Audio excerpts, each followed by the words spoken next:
まだいっぱいこれから今試しで取ってみたの。これだってぶそーちゃん。したらほらこんなささけが。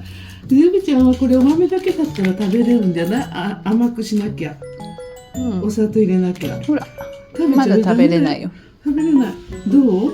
すごいできたね。すごいお庭で初めて挑戦したの。匂いする？しないよね、ゆびちゃん。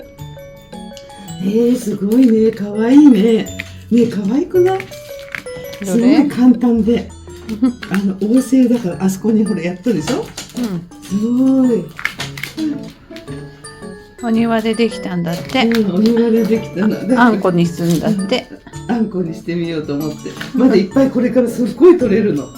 まだこれ試しで取ってやぶちゃんさ、あんこができたらさ、食べさせてもらいな。